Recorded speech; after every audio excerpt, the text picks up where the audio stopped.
I'm Captain Alexandra Hayes, 38 years old, and I run one of the Army's defense programs that most people never even hear about. For years, I showed up for my family, attending my father's galas, standing quietly while he praised my brother's business deals, and letting my own service be treated like background noise. But at one of those galas, my millionaire father cracked a joke that I just played soldier, and the room laughed with him. Then the Secretary of Defense took the mic, and everything changed. Have you ever been dismissed or humiliated by someone you gave everything to? If so, drop your story in the comments. You're not alone. Before I dive into what happened, let me know where you're watching from. And if you've ever had to stand up for yourself after being disrespected, hit that like button and subscribe for more true stories about boundaries and respect. What happened next might surprise you. I've spent the better part of 15 years learning that respect and loyalty don't always flow in the same direction. At 38, I command a defense program that most people have never heard of, but that keeps this country safer than they'll ever know. My father, Richard Hayes, built a fortune in defense contracting, and for most of my life, I believed that made us a team.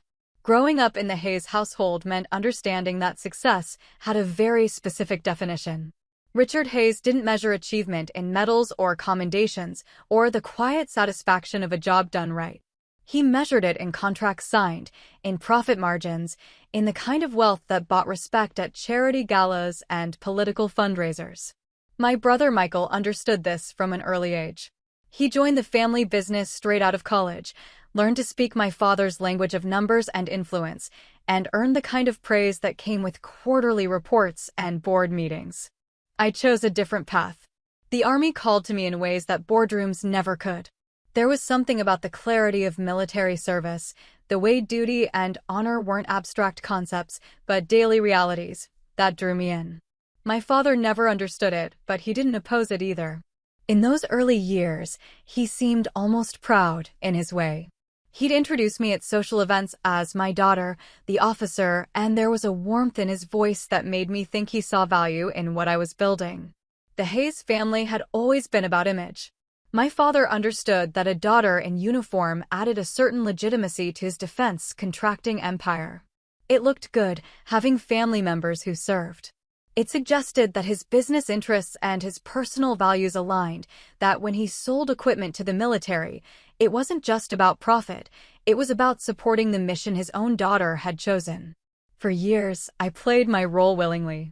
I attended his charity events, smiled for photographs, and made polite conversation with his clients and political contacts.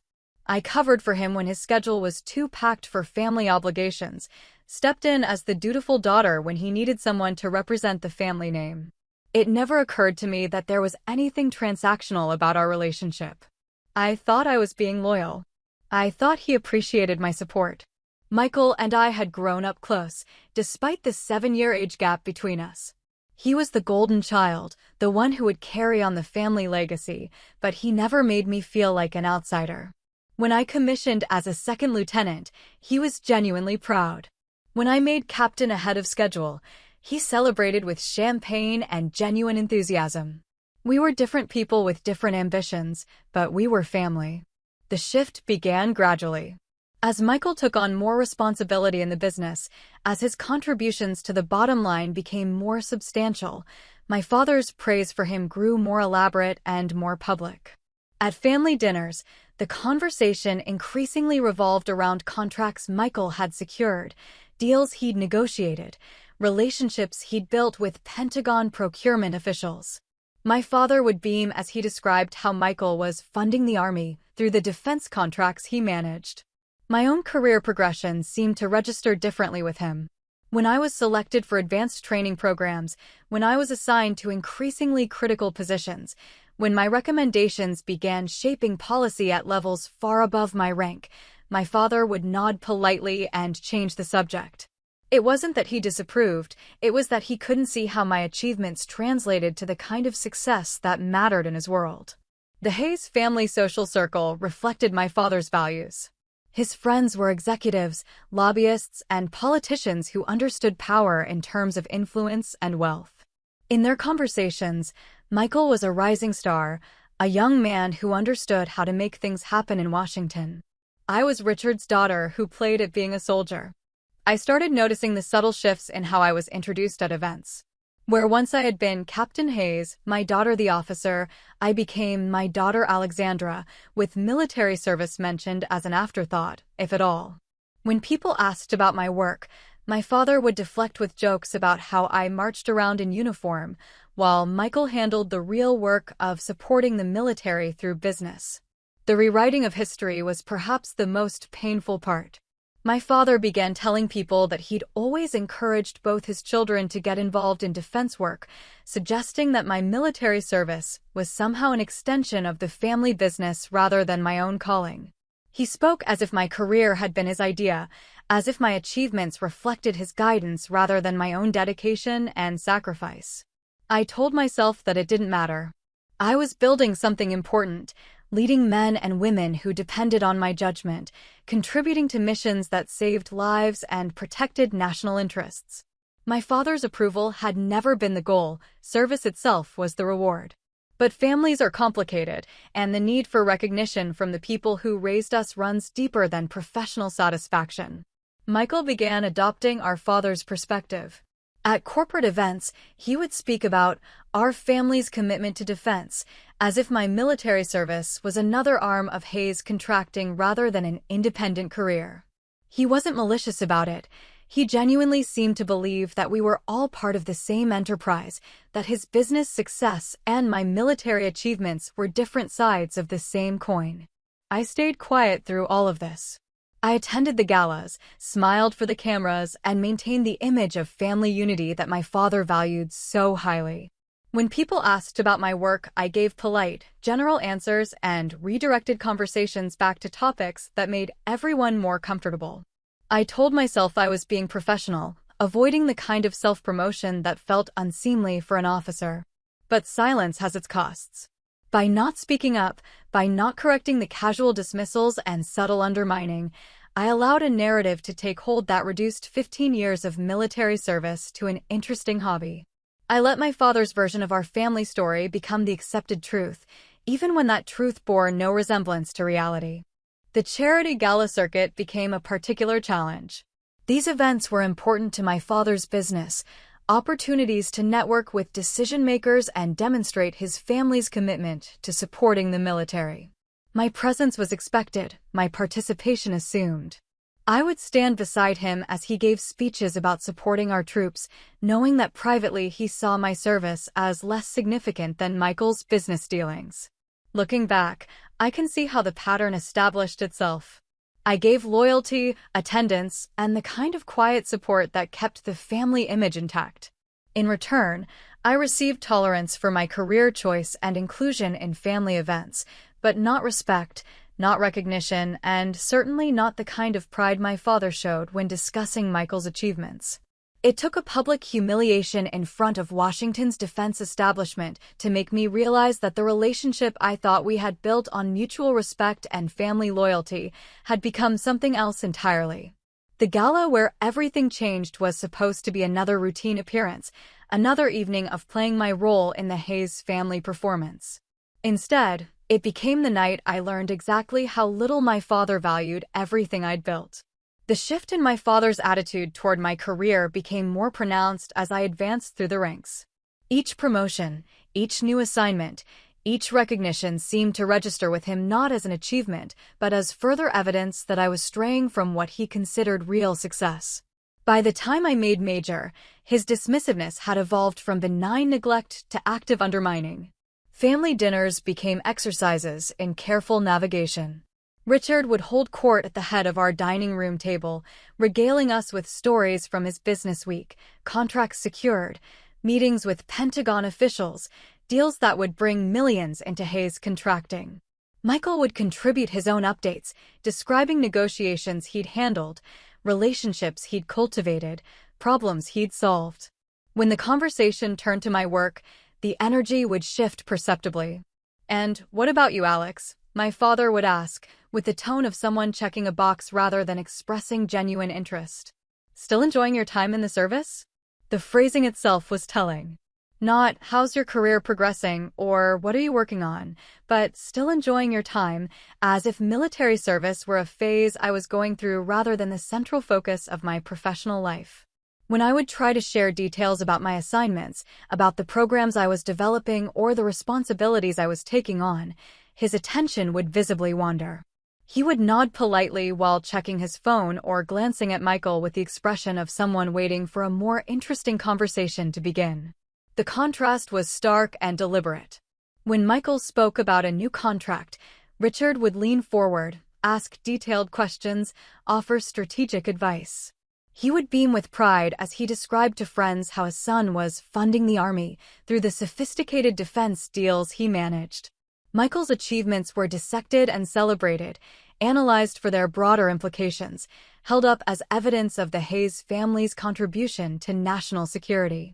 My accomplishments were acknowledged with a different vocabulary entirely. When I was selected for the Army War College, when I was assigned to increasingly sensitive positions, when my recommendations began influencing policy at the highest levels of defense planning, my father's response was consistently diminishing. I wasn't advancing in my career, I was moving up through the ranks. I wasn't taking on critical responsibilities, I was staying busy with military things. I wasn't building expertise that shaped national security policy, I was marching around in uniform. The social circle my father cultivated reinforced these attitudes.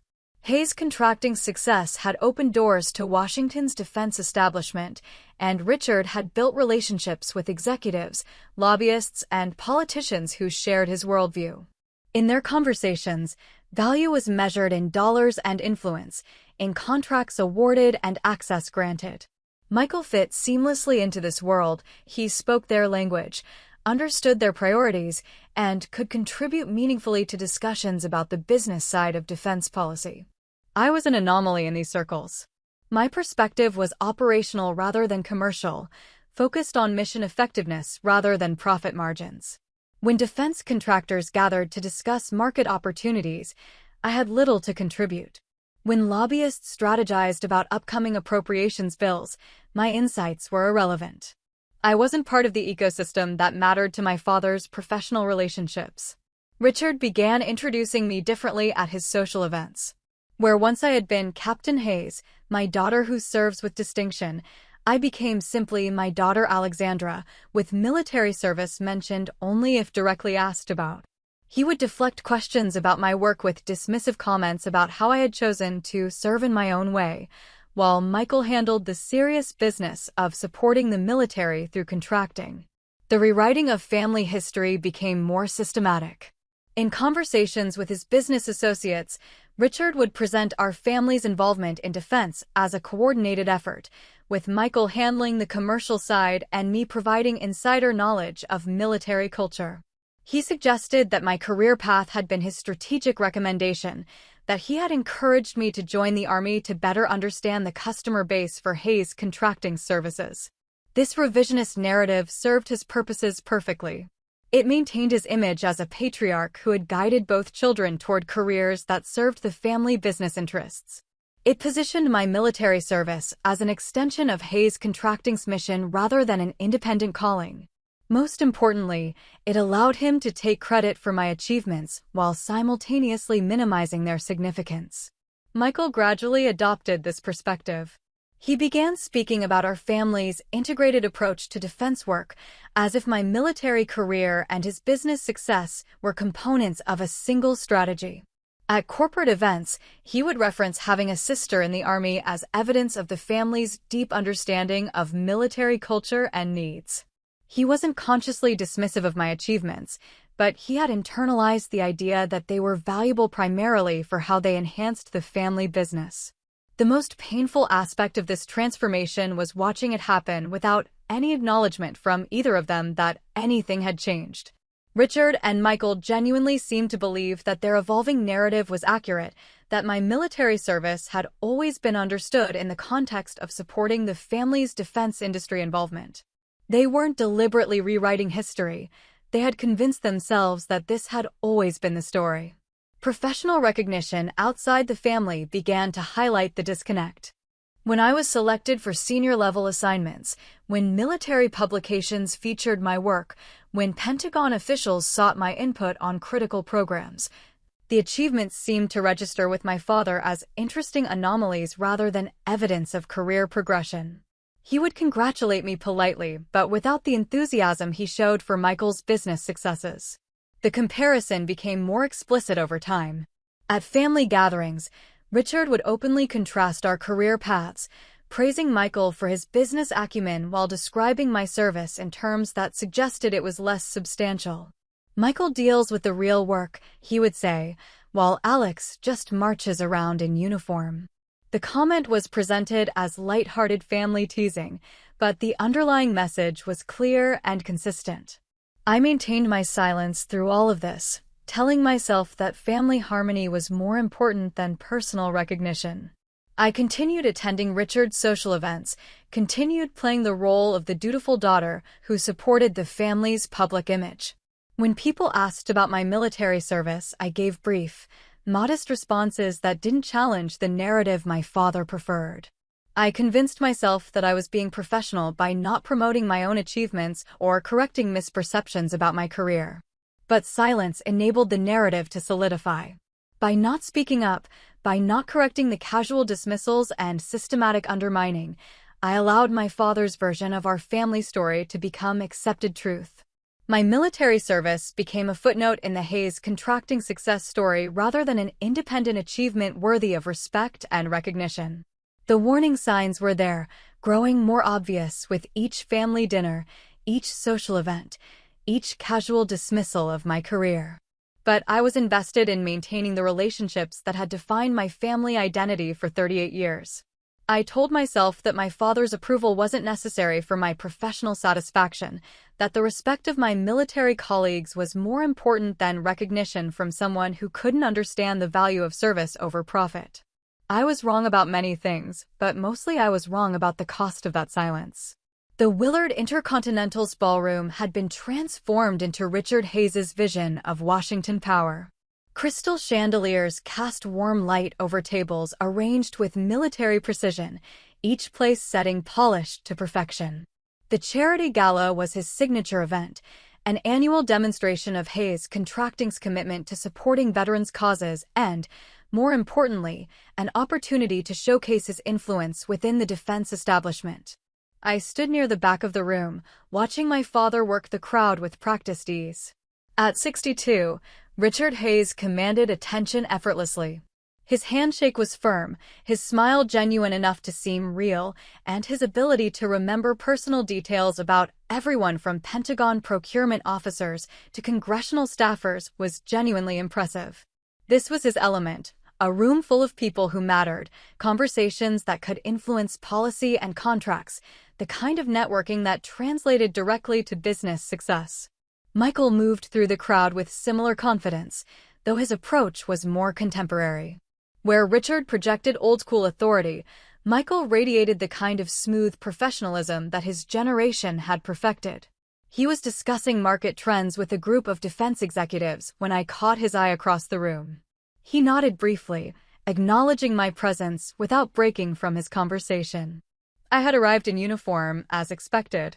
The charity supported veterans' job training programs, and my presence in dress blues served multiple purposes. It demonstrated the family's personal connection to military service, provided visual authenticity to the evening's mission, and satisfied my father's need for props that enhanced his narrative about supporting the troops. I understood my role and had played it dozens of times before. The evening's program was predictable. Dinner would be served while Richard made his rounds, ensuring that every important guest felt personally welcomed.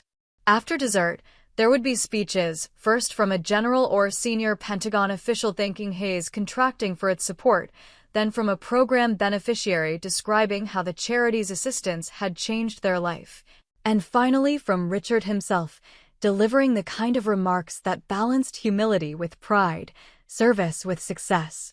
What I didn't anticipate was seeing Secretary of Defense Karen Mitchell at a corner table, engaged in quiet conversation with a small group of senior military officials. Her presence elevated the evening's significance considerably. Cabinet-level officials didn't attend private charity galas without good reason, and her attendance suggested that Hayes' contracting's influence reached higher than I had realized. The dinner conversation at my assigned table was pleasant but familiar. I sat with a mix of military retirees, defense industry executives, and political staffers, discussing topics that ranged from Pentagon budget priorities to upcoming personnel changes in key commands. My contributions were welcomed and respected. These were people who understood military culture and valued professional expertise. For a brief period, I felt genuinely comfortable, surrounded by colleagues who appreciated what I had built over 15 years of service. Richard took the podium after dessert, his bearing confident and commanding. He began with the expected acknowledgments, thanking guests for their support and outlining the charity's achievements over the past year. His speaking style was polished and engaging, the product of decades spent addressing similar audiences. He knew how to balance statistics with emotional appeals, how to make donors feel both generous and wise for supporting his cause. Then the tone shifted. Richard's expression became more personal, his voice warmer as he transitioned into what appeared to be impromptu remarks about his family's commitment to supporting the military. He gestured toward Michael, praising his son's role in securing defense contracts that supported critical military programs. The audience responded with appreciative applause as Richard described how Michael was funding the Army through the sophisticated deals he negotiated. I felt the familiar tightness in my chest that came with these moments. Richard was building toward something, and his glance in my direction suggested that I would be part of whatever came next. I straightened in my chair, preparing for the usual polite acknowledgement of my service that would balance the praise he had just lavished on Michael. Instead, Richard's expression shifted to something that looked almost like amusement. He paused, letting the applause for Michael fade, then spoke the words that would fracture our family permanently. You know, it's interesting how families contribute to the mission in different ways. My son funds the Army through the critical contracts he secures, while my daughter just plays soldier. The laughter that rippled through the ballroom was immediate and genuine. Several hundred guests found Richard's comment genuinely funny, the idea that one child handled the serious business of military support while the other engaged in something more recreational. The applause that followed was enthusiastic, appreciating what seemed like charming self-deprecation from a proud father. I felt the blood drain from my face. The public humiliation was complete and deliberate, delivered with perfect timing to maximize its impact. Every person in that room, defense executives, Pentagon officials, congressional staffers, military leaders, had just been invited to laugh at my career, my service, my life's work. The cameras that had been documenting the evening captured my reaction, ensuring that this moment would be preserved and potentially distributed beyond the ballroom. Richard's smile was triumphant as he basked in the audience's response. He had achieved exactly what he intended, positioning Michael as the substantial contributor to national defense while reducing my 15-year military career to an amusing hobby. The joke worked because it fit the narrative he had been building for years, the story that his business success represented real support for the military, while my service was symbolic at best. I maintained my composure through years of military training and personal discipline. I didn't react visibly, didn't allow my expression to betray the fury and humiliation I felt. I sat straight in my chair, hands folded in my lap, while conversations buzzed around me and people glanced in my direction with expressions ranging from amusement to sympathy. What happened next was completely unexpected. Secretary of Defense Mitchell rose from her table and walked purposefully toward the podium. Her movement was confident and deliberate, the kind of approach that commanded attention even in a room full of powerful people. Richard, still enjoying the afterglow of his successful joke, stepped aside to accommodate her, assuming she wanted to add her own remarks to the evening's program. Mitchell took the microphone with the authority of someone accustomed to addressing rooms far more consequential than this one. Her voice was clear and carrying as she looked directly at my father. Actually, Mr. Hayes, I need to correct something you just said. Your daughter doesn't work for the program, sir. She runs it. The silence that followed was absolute. 500 guests stopped talking, stopped moving, stopped breathing as they processed what they had just heard. The Secretary of Defense had just contradicted their host in the most public way possible, correcting his dismissive characterization of his own daughter's military service. Richard's face went through several expressions in rapid succession: surprise, confusion, and finally a dawning understanding of what had just happened. The confident smile that had characterized his entire evening disappeared, replaced by the expression of a man who had just made a catastrophic error in judgment. The ballroom remained silent as Mitchell handed the microphone back to Richard and returned to her table without further comment. Her intervention had been brief but definitive, delivered with the kind of authority that ended conversations rather than starting them. I sat frozen in my chair, overwhelmed by the sudden reversal of fortune. In less than 60 seconds, I had gone from being publicly humiliated to being publicly defended by the highest-ranking civilian official in the Defense Department. The woman who had just rescued my reputation was someone I had briefed multiple times, but had never expected would know or care enough about my work to intervene on my behalf. Richard fumbled through the remainder of his remarks, his earlier confidence completely shattered. The audience was politely attentive but clearly uncomfortable, unsure how to process what they had just witnessed. The man who had opened the evening as the gracious host, the successful businessman who understood how Washington worked, had been revealed as someone who didn't even understand what his own daughter did for a living. The applause that concluded his speech was perfunctory rather than enthusiastic. Conversations resumed gradually, but the energy of the evening had fundamentally changed. What had been a celebration of Hayes' contracting success had become something else entirely, a public education about the difference between funding military programs and actually running them. As guests began to mingle again, I remained in my seat, processing what had just occurred. The Secretary of Defense had risked political capital to defend me, had publicly corrected a major defense contractor at his own charity event, had demonstrated that my work mattered to people at the highest levels of government. My father avoided eye contact as he moved through the crowd, his earlier confidence replaced by visible discomfort. The evening that was supposed to showcase his family's contribution to national security had instead highlighted his fundamental misunderstanding of his own daughter's role in that mission. The aftermath of the gala settled over our family like a heavy silence that no one quite knew how to break. In the 3 days following Secretary Mitchell's public correction, Richard had made himself scarce, canceling our usual Sunday dinner and avoiding the kind of casual phone calls that had been routine for years. When Michael finally reached out, his tone carried a mixture of frustration and damage control that told me everything I needed to know about how the family was processing what had happened. "Alex, we need to talk about the other night," he said during a carefully neutral phone conversation that felt more like a business negotiation than a family discussion. "Dad's pretty shaken up about the whole thing. He feels like you blindsided him." The accusation was remarkable in its complete reversal of reality. In Michael's version of events, I had somehow orchestrated my own public humiliation and subsequent defense, manipulating the situation to embarrass our father in front of his most important business contacts. The possibility that Richard had brought the consequences on himself through his own dismissive comments seemed not to have occurred to either of them. "I didn't say anything to Secretary Mitchell," I replied, keeping my voice level despite the anger building in my chest. "I had no idea she was going to respond to Dad's speech." "But you knew, right?" Michael pressed. "You knew you were running some big program and you never told us. Dad's been telling people for years that you work in military logistics or something. Now he looks like an idiot." The conversation revealed the depth of their misunderstanding. Michael genuinely believed that I had been deliberately withholding information about my career, keeping my family in the dark about my responsibilities and achievements. He couldn't conceive that Richard's ignorance about my work was the result of years of dismissive disinterest rather than secretive behavior on my part.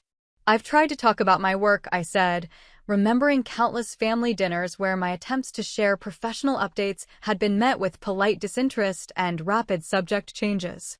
"Dad's never been interested in the details."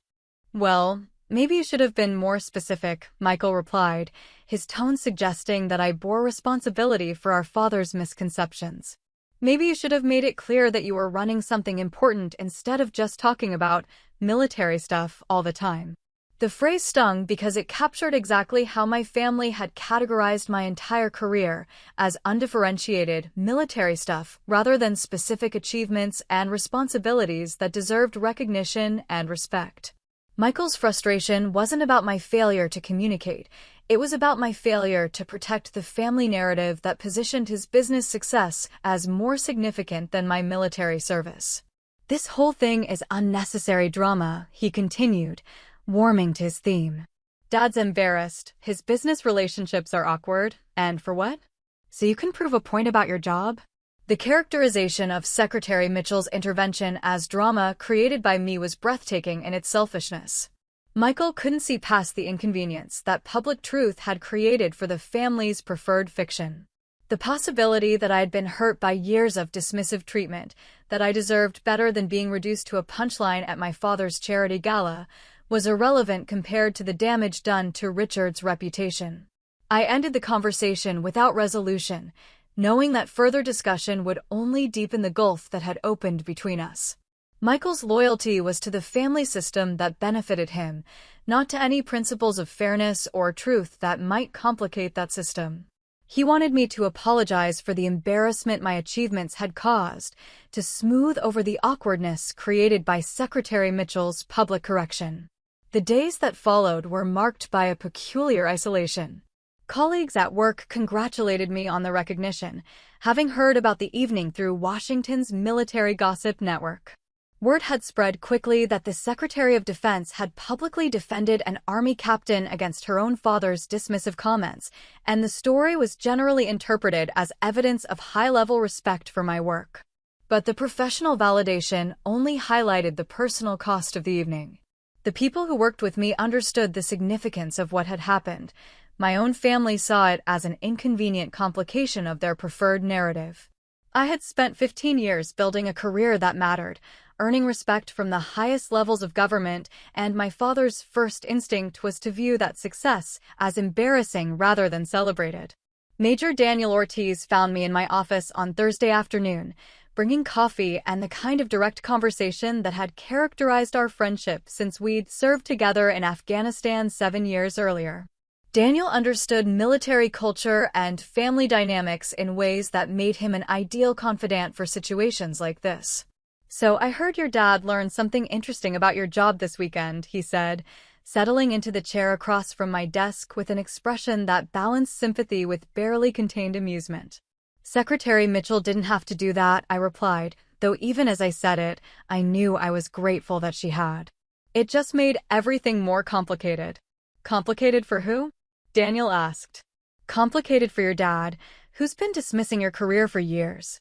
Or complicated for you, because someone finally set the record straight." The distinction was important.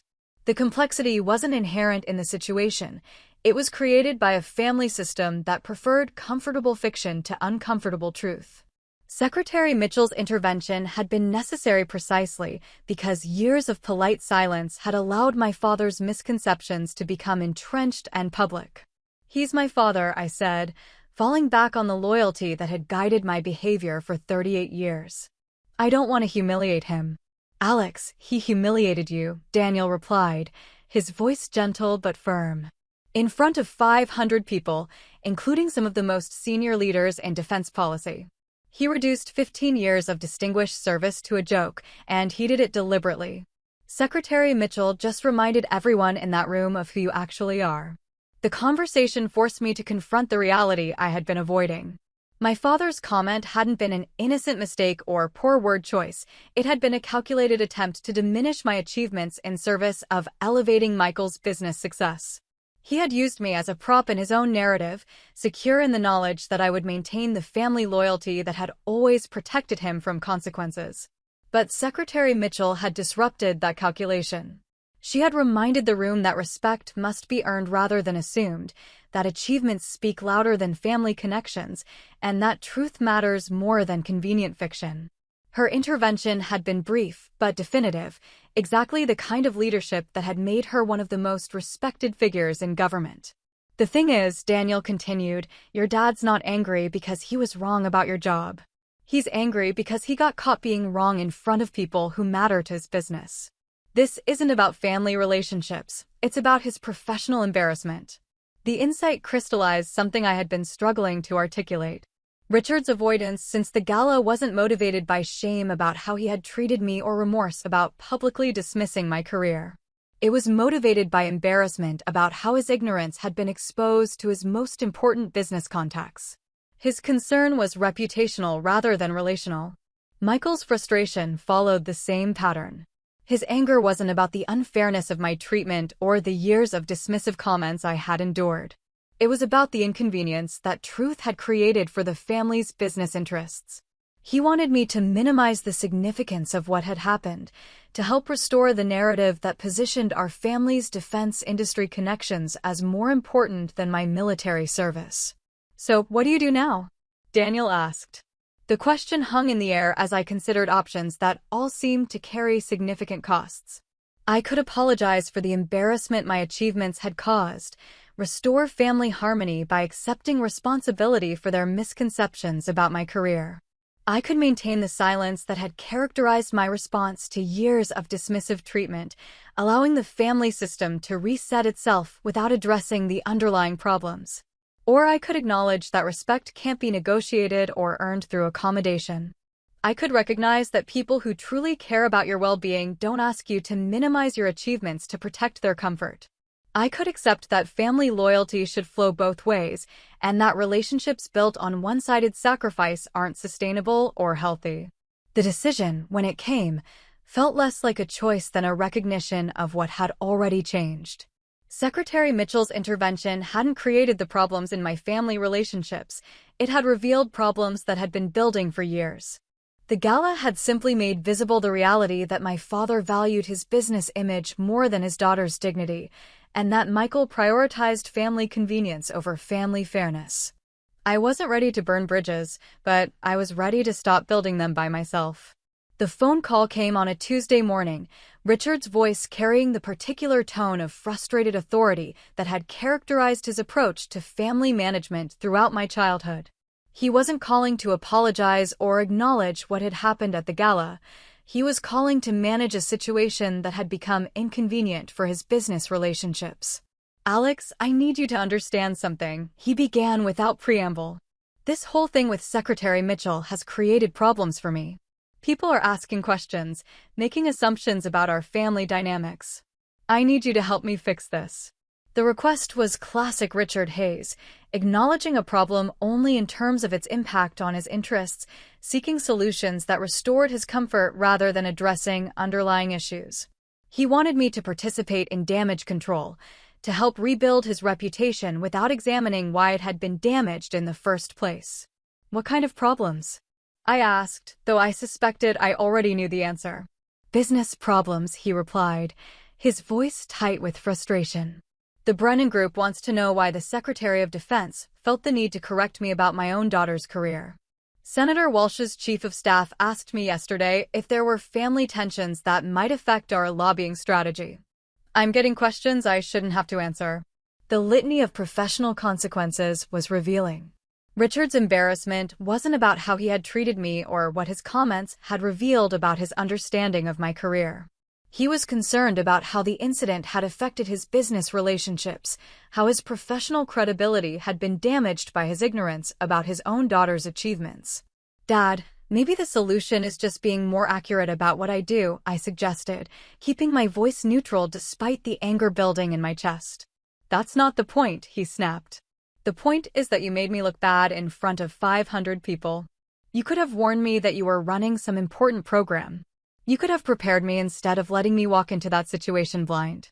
The accusation was remarkable in its complete reversal of responsibility. In Richard's version of events, I bore responsibility for his misconceptions about my career, his years of dismissive comments, and the public embarrassment that resulted from his own ignorance. He couldn't conceive that his lack of knowledge about my work was the result of his own disinterest rather than my failure to educate him. "I've tried to talk to you about my work for years," I replied, my patience finally wearing thin. "Every time I mention my assignments or responsibilities, you change the subject or make jokes about me playing soldier." Don't be dramatic, Richard said, his tone suggesting that my memories of years of dismissive treatment were somehow fabricated or exaggerated. I've always been supportive of your military career. But there's a difference between being supportive and understanding every detail of what you do. The conversation revealed the depth of his self-deception. Richard genuinely believed that his polite tolerance of my career choice constituted support, that his lack of interest in my achievements was reasonable rather than dismissive. He had convinced himself that his ignorance about my work was normal rather than the result of years of deliberate indifference. Here's what's going to happen, he continued, shifting into the authoritative tone that had always signaled the end of discussion in our family. The Veterans Foundation dinner is next month, and I need you there. I need you to help me demonstrate that our family is united, that there's no tension between us. People need to see that we're on the same team. The demand was quintessentially Richard, asking me to participate in repairing damage I hadn't created, to help restore a family image that had been built on systematic dismissal of my achievements. He wanted me to provide cover for his embarrassment without acknowledging why that embarrassment was justified. Dad, I don't think I can do that, I said, the words emerging before I had fully processed the decision to speak them. The silence that followed was profound. In 38 years, I had never refused a direct request from Richard Hayes. I had attended every charity gala, every corporate event, every family obligation he had deemed important. I had been the dutiful daughter who supported his business interests and protected his family image regardless of personal cost. What do you mean you can't do that? His voice carried genuine bewilderment, as if I had announced my intention to abandon gravity or ignore the rotation of the Earth. I mean, I won't be attending events where you publicly disrespect my career, I replied, surprised by the steadiness of my own voice. I won't smile for cameras while you reduce 15 years of military service to a joke. I won't help you rebuild your reputation by pretending that what happened at the gala was acceptable. The conversation that followed was heated and unproductive. Richard alternated between attempts at manipulation, reminding me of everything he had done for me growing up, suggesting that family loyalty should trump personal feelings, and expressions of genuine confusion about why I was being unreasonable, about what he characterized as a minor misunderstanding. When it became clear that I wouldn't be swayed by guilt or authority, his tone shifted to something closer to pleading. Alex, you're making me look bad, he said, the words carrying a vulnerability I rarely heard from him. You're splitting the family apart over something that doesn't really matter. Can't you just let this go? The plea revealed everything about how he understood our relationship. My feelings didn't matter. What mattered was how my reaction affected his comfort and his business interests. He wanted me to let it go not because the issue was genuinely unimportant, but because addressing it created inconvenience for him. It matters to me, I said simply. The call ended without resolution, but something fundamental had shifted. For the first time in my adult life, I had refused to prioritize my father's comfort over my own dignity. I had declined to participate in the family performance that required me to minimize my achievements and accept dismissive treatment in service of maintaining harmony. Michael called that afternoon, his voice carrying the weary frustration of someone tasked with cleaning up a mess he hadn't created but couldn't ignore. Dad says you're refusing to come to the Veterans Foundation dinner, he began without preamble. Alex, what are you trying to accomplish here?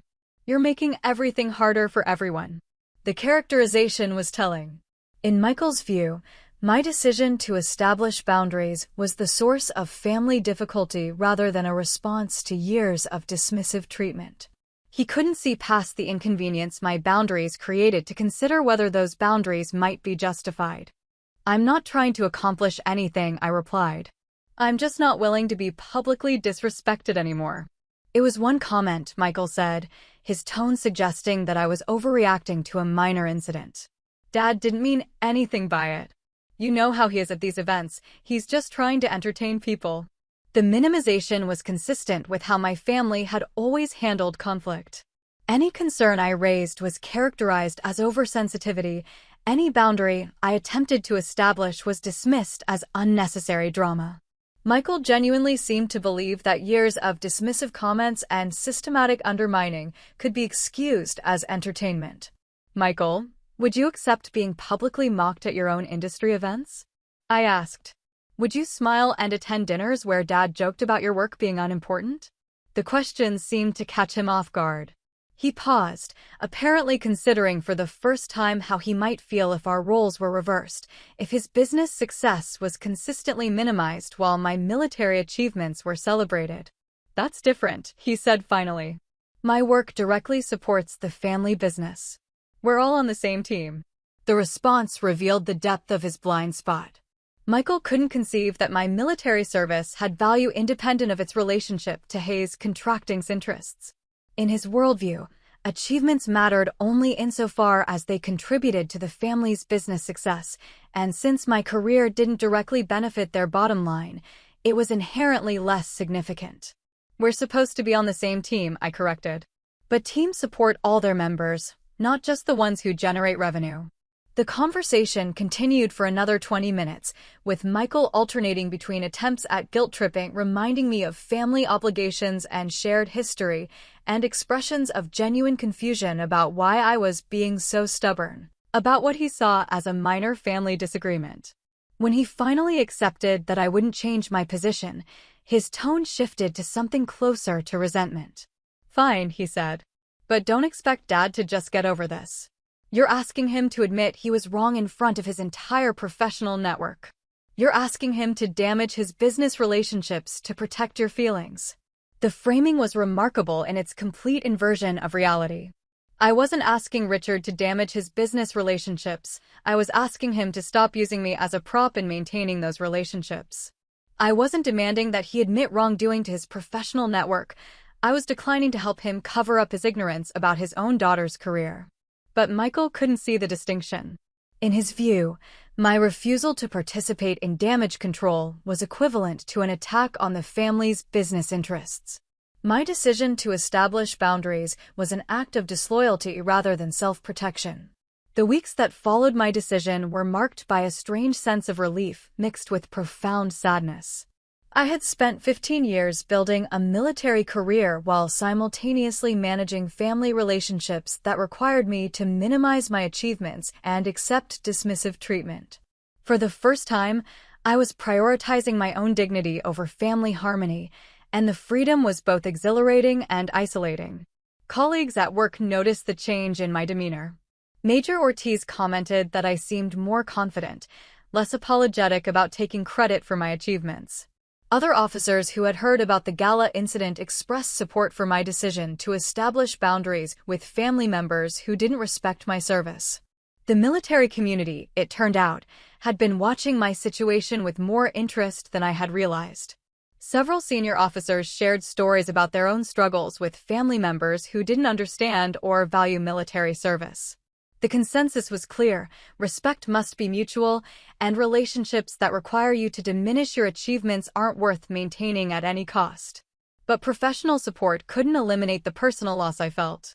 Richard and Michael were the only family I had, and our relationships had been central to my identity for 38 years. Choosing self-respect over family harmony meant accepting that I might lose connections that had shaped my entire life. The isolation was temporary, but the decision was permanent. I had learned that boundaries aren't built through compromise or negotiation. They're established through consistent action and maintained through persistent refusal to accept unacceptable treatment. Secretary Mitchell's intervention at the gala had reminded me who I actually was, but my response to that intervention was teaching me who I intended to be. For the first time in my adult life, I was prioritizing truth over comfort, dignity over harmony, and self-respect over family expectations.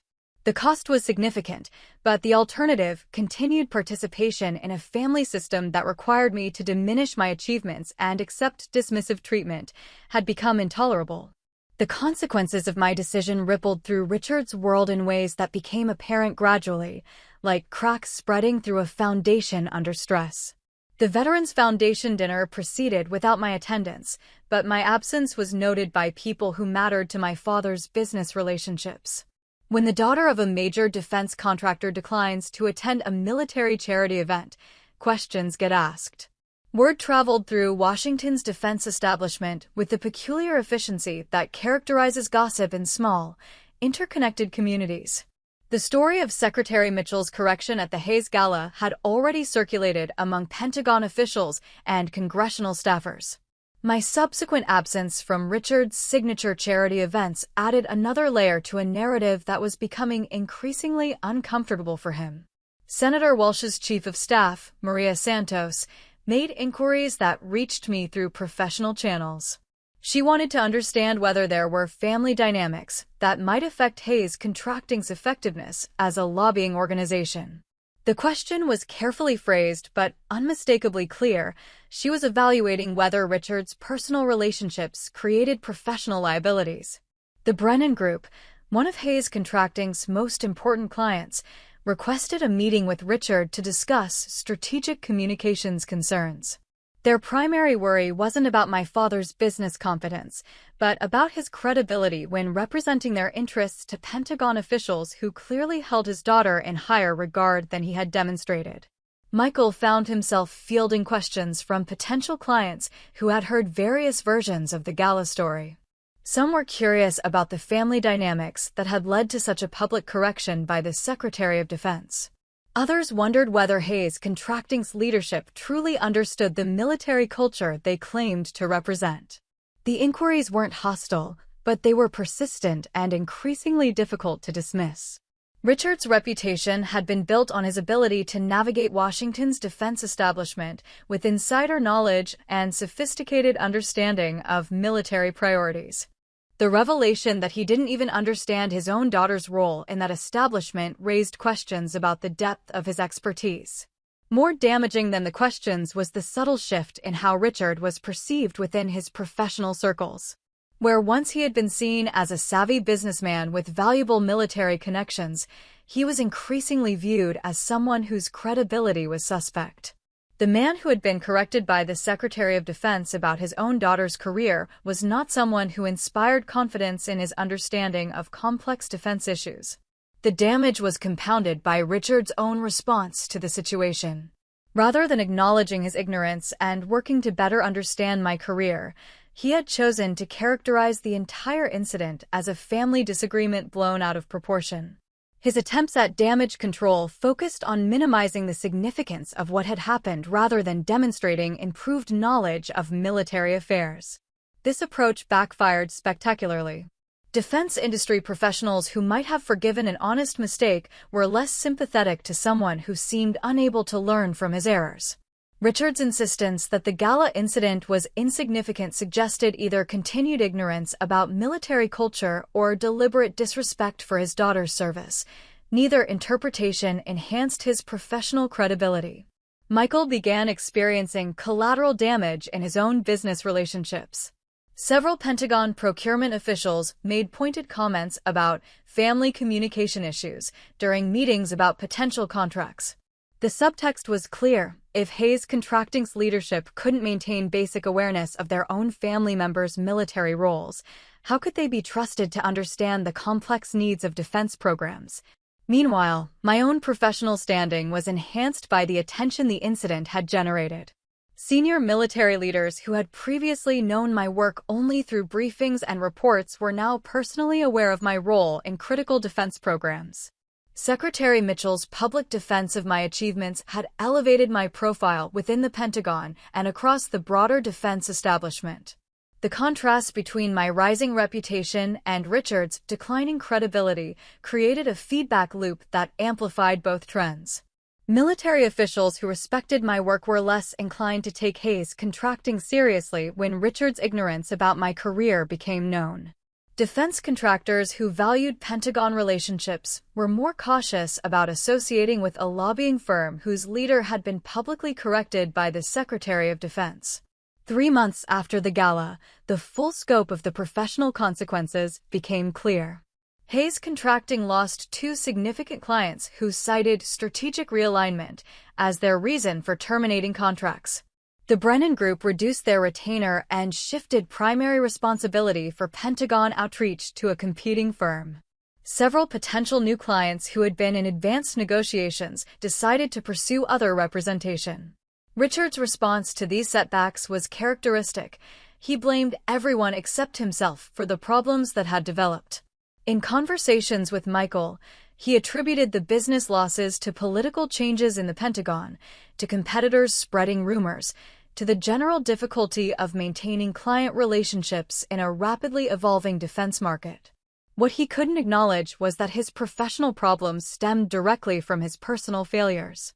His dismissive treatment of my military service had revealed character flaws that made clients question his judgment and credibility.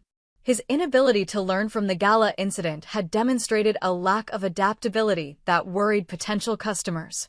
Michael struggled to maintain client relationships while managing his father's reputation problems. He was competent and professional, but he couldn't overcome the fundamental issue that Hayes Contracting's leadership had lost credibility within the defense establishment. His attempts to distance the company from Richard's personal problems were undermined by the family name and by his own participation in years of dismissive treatment toward my career. The irony was profound and painful. Richard had spent years positioning himself as someone who understood military culture and could effectively represent defense industry interests to Pentagon officials. His systematic dismissal of his own daughter's military achievements had ultimately undermined the very expertise he claimed to possess. The business consequences were significant, but the personal isolation was more devastating for Richard. He had built his social identity around his success as a defense contractor, his influence within Washington's establishment circles, his reputation as someone who could navigate complex relationships between industry and military leadership. Now he was increasingly seen as unreliable and out of touch. Invitations to important events became less frequent. Requests for his strategic advice diminished. The social circle that had provided validation and professional opportunities for decades began treating him with polite distance rather than genuine respect. Michael watched his father's decline with a mixture of frustration and fear. The family business that had provided security and status for both of them was being damaged by Richard's stubbornness and pride. But Michael couldn't bring himself to confront his father directly about the need to acknowledge errors and rebuild relationships. Instead, he began reaching out to me through intermediaries, mutual family friends, former colleagues, anyone who might persuade me to reconcile with Richard and help restore the family's public image. These approaches were always framed as being for the good of everyone involved, appeals to family loyalty and shared interests. But the fundamental problem remained unchanged. Richard and Michael wanted me to accept responsibility for consequences that had resulted from their own behavior. They wanted me to minimize my achievements and participate in damage control without any acknowledgement that their dismissive treatment had been inappropriate. I had learned, through months of maintaining boundaries and watching the results, that respect cannot be negotiated or earned through accommodation. People who truly value your contributions don't ask you to diminish those contributions to protect their comfort. Relationships built on one-sided sacrifice aren't sustainable or healthy. The professional validation I was receiving from military and defense establishment colleagues provided perspective on what healthy professional relationships looked like. These were people who understood the value of my work and expressed that understanding through their actions rather than just their words. The contrast with my family relationships was stark and increasingly impossible to ignore. Richard and Michael claimed to value family bonds, but their version of family required me to accept dismissive treatment and minimize my achievements. They spoke about loyalty while demonstrating that their loyalty was conditional on my willingness to prioritize their comfort over my own dignity. Watching my father's professional decline was painful, but it was also instructive. The consequences he was experiencing weren't the result of my vindictiveness or stubbornness. They were the natural result of his own character flaws and professional limitations being exposed to people who mattered to his business success. For the first time in my adult life, I was witnessing what happened when Richard Hayes faced accountability for his behavior without family members providing cover for his shortcomings. The first sign that something had fundamentally shifted came 6 months after the Veterans Foundation dinner I hadn't attended. Richard called on a Thursday afternoon, his voice carrying none of the authority and frustration that had characterized our previous conversations. Instead, he sounded uncertain, almost tentative, like someone approaching a negotiation from a position of acknowledged weakness. "Alex, I was wondering if you might have time for dinner this weekend," he said, the request emerging without his usual presumption that my schedule would accommodate his preferences. "Just the two of us. I think we need to talk." The invitation was remarkable for what it didn't include. There was no mention of family obligations, no reference to business needs that required my attendance, no suggestion that my participation was expected rather than requested. For the first time in memory, Richard was asking rather than demanding. I agreed to meet him at a small restaurant in Georgetown, neutral territory that wouldn't carry the weight of family history or professional associations. When I arrived, I found him already seated at a corner table, looking older than I remembered and somehow diminished. The confident bearing that had always characterized his public persona seemed muted, replaced by something that approached humility.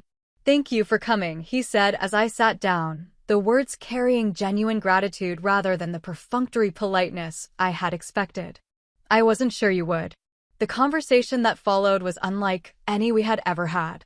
Richard spoke about the business challenges that had developed since the gala, acknowledging for the first time that his professional problems were connected to his personal behavior.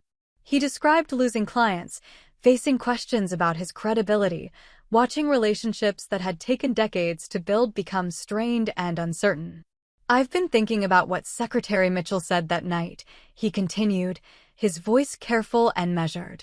"About you running the program rather than just working for it." I realized I didn't even know what program she was talking about. The admission was significant, not because it revealed new information. We both knew that he had been ignorant about my career for years, but because it represented his first acknowledgement that his ignorance was a problem worth addressing. "I've been asking around," he said, "trying to understand what you actually do, what you've built over the past 15 years. The feedback has been illuminating." Over the course of dinner, Richard shared what he had learned about my career from Pentagon officials and defense industry colleagues. He described conversations with generals who praised my strategic thinking, with procurement officers who credited my programs with improving military effectiveness, with policymakers who sought my input on critical decisions. The picture that emerged was of a military career that had achieved exactly the kind of influence and respect that Richard had always claimed to value. My work affected policy at the highest levels, influenced budget decisions worth billions of dollars, and shaped how the military approached some of its most challenging operational problems. "I underestimated what you've built," he said finally, the words emerging slowly as if they were difficult to speak. "I thought Michael's business success was more substantial, more real. I was wrong about that." The apology, when it came, was qualified and incomplete. Richard acknowledged that his comments at the gala had been inappropriate and that his dismissive attitude toward my career had been unfair. But he framed these admissions in terms of his own limitations rather than as recognition of harm done to me. "I should have paid more attention," he said. "I should have understood what you were accomplishing instead of just assuming it was less important than what Michael was doing." The conversation was progress, but it was also frustrating in its limitations. Richard was acknowledging factual errors, his ignorance about my career, his miscalculation of its significance, without fully grappling with the emotional impact of his behavior. He was apologizing for being wrong without addressing the years of dismissive treatment that had preceded his public humiliation. Still, it was more than I had expected from someone who had never previously acknowledged error or expressed regret about anything significant. The man who had raised me to believe that strength meant never admitting weakness was struggling to find words for experiences that required exactly that kind of admission. When I shared details about my work that I had tried unsuccessfully to discuss for years, Richard listened with attention that felt genuine rather than perfunctory. He asked questions that suggested real interest in understanding rather than just gathering information for future conversations. He seemed genuinely surprised by the scope and complexity of what I had been building while he was focused on Michael's business achievements. "Why didn't you tell me it was so important?" he asked at one point, the question revealing the depth of his continuing blind spot. "I tried to," I replied. "Every time I mentioned my work, you changed the subject or made jokes about me playing soldier. You weren't interested in hearing about it." The response seemed to genuinely surprise him, as if his years of dismissive behavior had somehow escaped his own notice. Richard appeared to have convinced himself that his lack of knowledge about my career was the result of my failure to communicate rather than his failure to listen. The evening ended without dramatic reconciliation or comprehensive resolution. Richard expressed hope that we could rebuild our relationship and suggested regular dinners to stay better connected about each other's professional lives. His tone was conciliatory rather than demanding, requesting rather than expecting my participation in family repair. I agreed to cautious contact, periodic dinners, phone calls that didn't assume my availability, interactions that acknowledged boundaries rather than presuming unlimited access. The relationship he was proposing was more formal and limited than what had existed before, but it was also potentially more honest and sustainable. Michael's response to Richard's outreach was complicated and revealing. He supported his father's efforts to repair our relationship, but he was also resentful about what those efforts implied about his own behavior. If Richard needed to apologize for dismissive treatment of my career, then Michael's similar behavior was equally problematic. "I still think you're being too sensitive about all this," he told me during a phone conversation a week after my dinner with Richard. "But if having these conversations makes Dad feel better, then I guess it's worth doing." The characterization of family repair as something done for Richard's benefit rather than because it was inherently right revealed the limitations of Michael's understanding. He couldn't see past the inconvenience that truth created to recognize that truth itself had value independent of its impact on family harmony. Michael's participation in rebuilding our relationship was grudging and strategic rather than enthusiastic and genuine. He attended family dinners and made polite conversation about my work, but his interest felt performative rather than real. He was going through the motions of improved family dynamics without embracing the principles that made those dynamics necessary. The process of rebuilding trust was slow and often frustrating. Richard's efforts were genuine, but limited by decades of ingrained attitudes and expectations.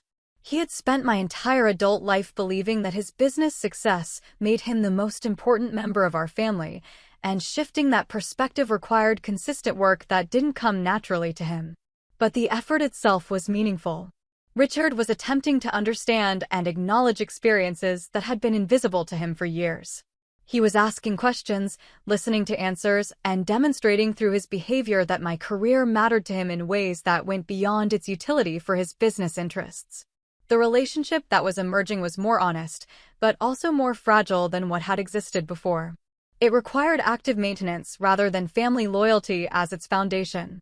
It depended on mutual respect rather than hierarchical authority as its organizing principle. Most importantly, it acknowledged that trust, once broken, must be earned rather than assumed. 3 years have passed since that charity gala changed everything, and I find myself reflecting on how fundamentally my life has shifted during that time.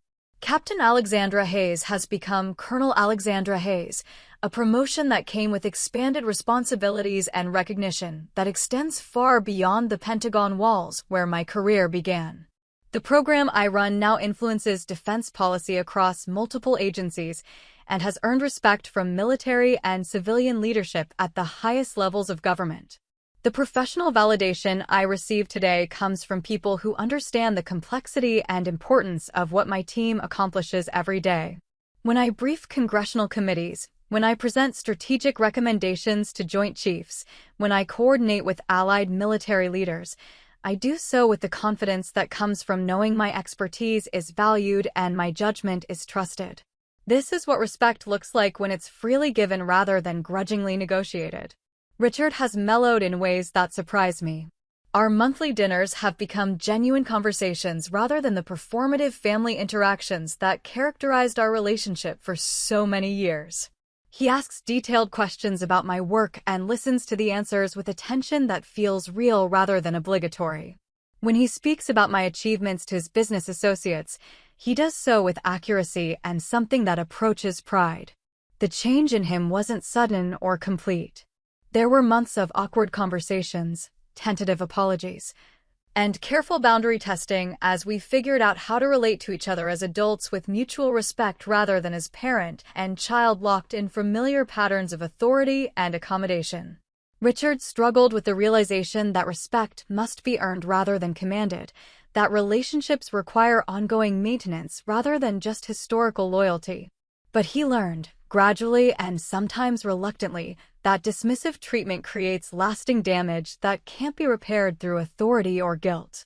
He discovered that his daughter's achievements could enhance rather than threaten his own reputation, that having a respected military officer in the family added credibility to his business rather than competing with it. The transformation wasn't motivated by sudden enlightenment about family dynamics or recognition that his behavior had been hurtful. It was driven by the professional consequences of his ignorance and the practical reality that maintaining our relationship required acknowledging my worth rather than minimizing it. Michael remains more complicated. He participates in family dinners and makes appropriate conversation about my career, but his engagement feels dutiful rather than enthusiastic. He has never fully acknowledged the role he played in years of dismissive treatment, never apologized for reducing my military service to a footnote in the Hayes contracting success story. Instead, he treats the current family dynamic as an accommodation to my sensitivity rather than a correction of previous unfairness. He goes through the motions of improved relationships without embracing the principles that make those relationships genuine. His participation is strategic rather than heartfelt, designed to maintain family stability rather than to build authentic connection. I've accepted that Michael may never fully understand why boundaries were necessary or why his behavior needed to change. Some people learn through consequences and others simply learn to manage consequences. Michael falls into the latter category. He has adjusted his behavior enough to maintain family relationships without fundamentally changing his attitudes or values. The professional recognition I've received since the gala has been gratifying in ways that extend beyond career advancement. Military colleagues who knew my work but not my family situation have expressed admiration for how I handled the public humiliation and subsequent boundaries I established. Several senior officers have shared similar stories about family members who didn't understand or respect their military service. The consensus among people who understand both military culture and family dynamics is clear. Respect cannot be negotiated through accommodation, and relationships that require you to diminish your achievements aren't worth preserving at any cost. The lesson extends beyond family dynamics to all relationships, professional, personal, and social. Secretary of Defense Mitchell, who triggered the chain of events that transformed my family relationships, has become something of a mentor in the years since that evening. She understood instinctively what I had taken decades to learn, that competence speaks for itself, but sometimes it needs an advocate willing to speak for it when others won't. You can't control how people perceive your work, she told me during a private conversation several months after the gala. But you can control whether you participate in diminishing that work to make other people more comfortable. The moment you stop protecting your own achievements, you give others permission to minimize them. Her intervention that night wasn't about family dynamics or personal relationships. It was about ensuring that competence was recognized and respected regardless of the social or political complications that recognition might create. She saw a qualified officer being publicly dismissed and felt obligated to set the record straight. Consequences be damned. The ripple effects of her decision extended far beyond my family situation. Other military families have referenced the incident when dealing with similar dynamics, using it as an example of why professional achievements deserve recognition independent of family approval or understanding. The story has become part of military culture's ongoing conversation about earning respect through competence rather than assuming it through relationships. Looking back, I can see how the pattern established itself over years of small accommodations and minor compromises. I accepted dismissive comments to avoid family conflict. I minimized my achievements to protect other people's comfort. I participated in narratives that reduced my career to a supporting role in other people's success stories. Each individual accommodation seemed reasonable at the time, but collectively they created a family system that required me to diminish myself to maintain harmony. The gala was simply the moment when that system became visible to people outside our family, when the private dismissiveness became public humiliation. Richard's professional consequences weren't vindictive or orchestrated. They were the natural result of character flaws being exposed to people who mattered to his business success. His clients and political contacts evaluated his credibility based on his demonstrated understanding of military culture, and his ignorance about his own daughter's career raised legitimate questions about that understanding. The justice of it was poetic but not intentional. Richard had built his reputation on understanding the military-industrial complex, on bridging the gap between business interests and military needs. His systematic dismissal of his daughter's military achievements revealed that his understanding was shallower than he claimed, his expertise less comprehensive than he advertised. The lesson I've learned through 3 years of rebuilt family relationships is that respect cannot be demanded or assumed. It must be demonstrated through behavior and earned through consistency. People who truly value your contributions don't ask you to minimize those contributions to protect their comfort. Relationships that require one-sided sacrifice aren't sustainable or healthy. The family dinners we share now are more honest, but also more limited than what existed before. Richard and Michael understand that my participation is voluntary rather than obligatory, that maintaining our relationship requires ongoing effort rather than historical loyalty. The dynamic is more formal, but also more genuine, built on mutual recognition rather than hierarchical authority. My father learned, slowly and sometimes painfully, that strength doesn't require diminishing others, that success isn't a zero-sum game where one person's achievements threaten another's worth. His business has actually benefited from having a respected military officer in the family, from the credibility that comes with genuine rather than claimed expertise about defense issues. Most importantly, I learned that silence in the face of dismissive treatment isn't loyalty, it's enablement. The respectful family relationships I enjoy today exist because I stopped accepting disrespectful treatment, not because I found better ways to accommodate it.